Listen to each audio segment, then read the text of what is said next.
इस मास में स्नान, दान, दीप करने से कष्टों से छुटकारा मिलता है और पूरे कार्तिक महीने में सुबह जल्दी उठकर स्नान करने से विशेष फल की प्राप्ति होती है। इस माह में तुलसी पूजा करने से श्री हरि विष्णु की और माँ लक्ष्मी की कृपा प्राप्त होती है। तुलसी पूजा के साथ साथ कथा सुनना भी उसी प्रकार तुलसी जी की भी कथा महत्वपूर्ण है, जिसके सुनने मात्र से ही आपकी सभी मनोकामनाएं पूर्ण होंगी। तुलसी जी की कथा कुछ इस प्रकार से है। कार्तिक महीने में एक बुढ़िया माई तुलसी जी को सींचती और कहती कि हे तुलसी माता, सत की दाता, मैं तेरी बुढ़िया सींचती हूँ, मुझे बहू दे, पीतांबर की धोती दे, मीठा मीठा घास दे, बैकुंठ में वास दे, चटक की चाल दे, पटक की मौत दे, चंदन की काट दे, रानी सा राज दे, दाल भात का भोजन दे, 11 की मौत दे, कृष्ण जी का कंधा दे। तब तुलसी माता ये सुनकर सूखने लगी। तो भगवान ने पूछा, हे तुलसी, तुम क्यों सूख रही हो?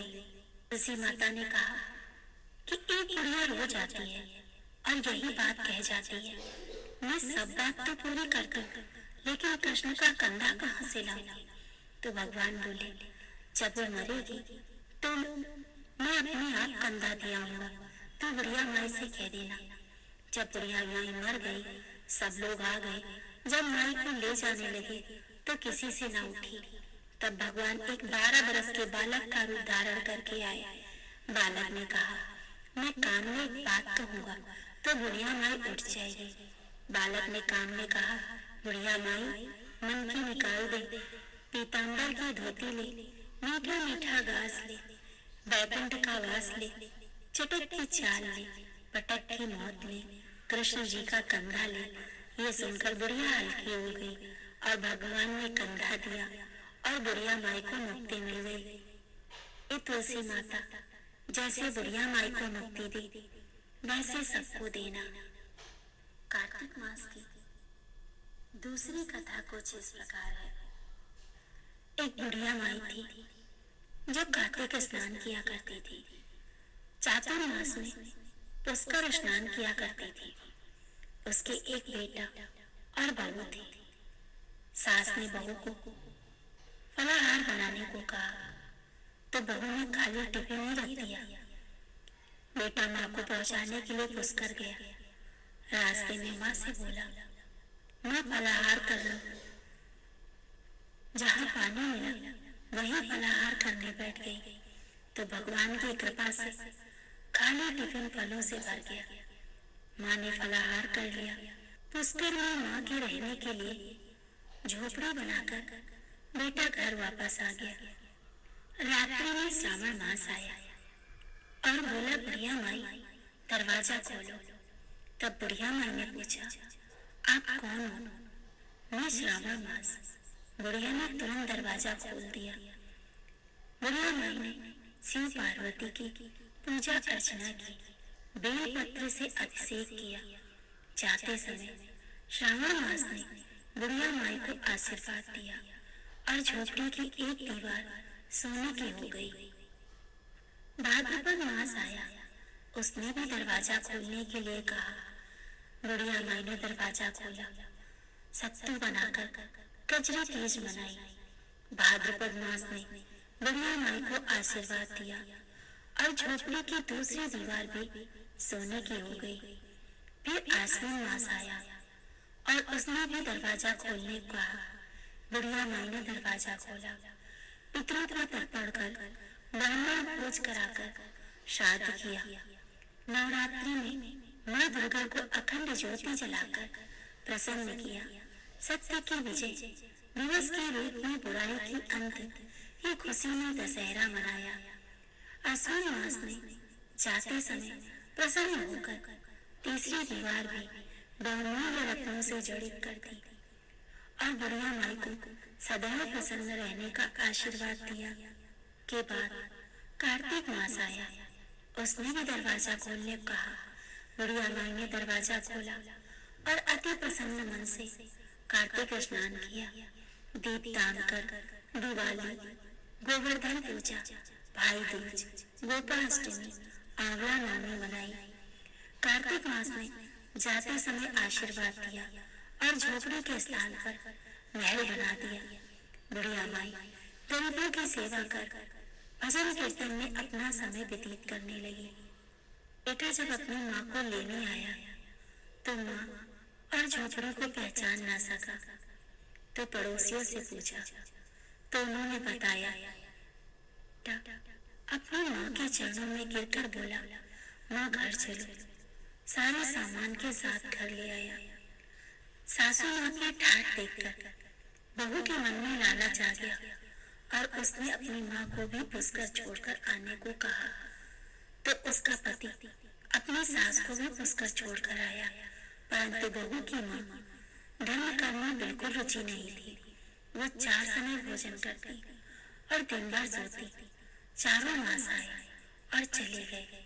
जाते समय झोपड़ी गिर गई और बहू की माँ गधे की योनि में चली गई, क्योंकि औरत लक्ष्मी का रूप है और लक्ष्मी की तरह चंचल होना चाहिए। भगवान की पूजा और अतिथि का सम्मान और दान पुण्य करना चाहिए। बहू ने कहा, अब माँ को ले आओ। जब जमाई सास को लेने गया तो कहीं ना मिली। लोगों से पूछने पर पता चला कि तेरी सास धर्म कर्म कुछ न करती थी, खाती थी और सोती थी, जिससे वो गधी योनि में चली गई। जब आई गधी योनि में बंधी सास को घर वापस ले आया। उसकी पत्नी ने पूछा, मेरी माँ कहाँ है? तब पति ने कहा, तेरे लालच की वजह से तेरी माँ गधी योनि में आ गई। बड़े बड़े विद्वानों, ब्राह्मण, ऋषि मुनियों से पूछने पर उन्होंने बताया कि तेरी सास के स्नान किए गए पानी से स्नान करने पर उसे मनुष्य योनि मिलेगी। तब बहू ने ऐसा ही किया और उसकी माँ पुनः मनुष्य योनि में आ गई। हे राधा दामोदर भगवान, जैसा बुढ़िया माई को दिया वैसा सबको देना। कहता ना, सुनता ना, हुकारा करता, न मेरा सारा परिवार ना। कार्तिक मास की तीसरी कथा कुछ इस तरह से। किसी गांव में एक बुढ़िया रहा करती थी। वो कार्तिक का व्रत रखा करती थी। उसके व्रत खोलने के समय कृष्ण भगवान आते और एक कटोरा खिचड़ी का रख कर चले जाते। बुढ़िया के पड़ोस में एक औरत रहती थी। वह हर रोज ये देखकर ईर्ष्या करती कि इसका खून नहीं है, फिर भी इसे खाने के लिए खिचड़ी मिल जाती है। एक दिन कार्तिक महीने का स्नान करना बुढ़िया गंगा गई। पीछे से कृष्ण भगवान उसका खिचड़ी का कटोरा रख गए। पड़ोसन ने जब खिचड़ी का कटोरा रखा देखा और देखा कि बुढ़िया माई नहीं है, तब वो कटोरा उठाकर घर के पिछवाड़े फेंक आई। कार्तिक स्नान के बाद बुढ़िया घर आई तो उसे खिचड़ी का कटोरा नहीं मिला और वो भूखी रह गई। बार बार एक ही बात कहती कि कहाँ गई मेरी खिचड़ी और कहाँ गया मेरा खिचड़ी का कटोरा। दूसरी ओर पड़ोसन ने जहाँ खिचड़ी गिराई थी वहाँ एक पौधा उगा जिसमें 2 फूल खिले। एक बार राजा उस से निकला तो उसकी नजर उन दोनों फूलों पर पड़ी और वो उन्हें तोड़कर घर ले आया। एक बार राजा उस ओर से निकला तो उसकी नजर उन दोनों फूलों पर पड़ी और वो उन्हें तोड़कर घर ले आया। घर आने पर उसने वो फूल अपनी रानी को दिए, जिन्हें सुनने पर रानी गर्भवती हो गई। कुछ समय बाद रानी ने 2 पुत्रों को जन्म दिया।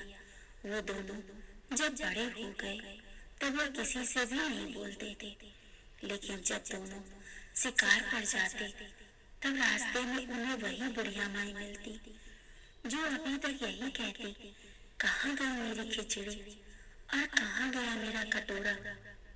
बुढ़िया की बात सुनकर वो दोनों कहते कि हमें है तेरी खिचड़ी और हमें है तेरा बेला।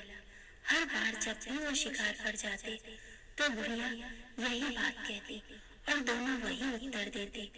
एक बार राजा के कानों में यह बात पड़ गई।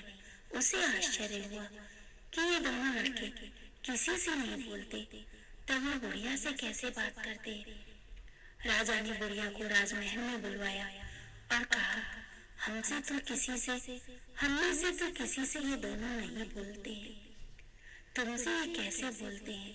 बुढ़िया ने कहा, महाराज मुझे नहीं पता ये कैसे मुझसे बोलते हैं।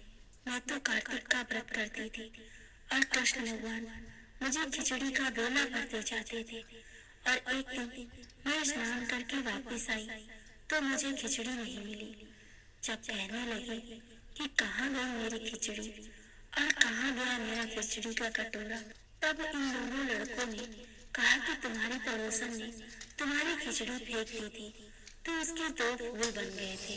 वो फूल राजा तोड़ कर ले गया और रानी ने सूंघा तो हम 2 लड़कों का जन्म हुआ।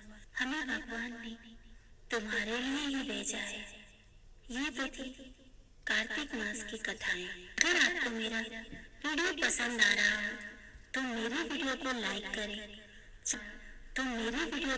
करें, चैनल को सब्सक्राइब करें और ज्यादा से ज्यादा शेयर करें, और हाँ, कमेंट में राधे राधे अवश्य लिखें। राधे राधे दोस्तों।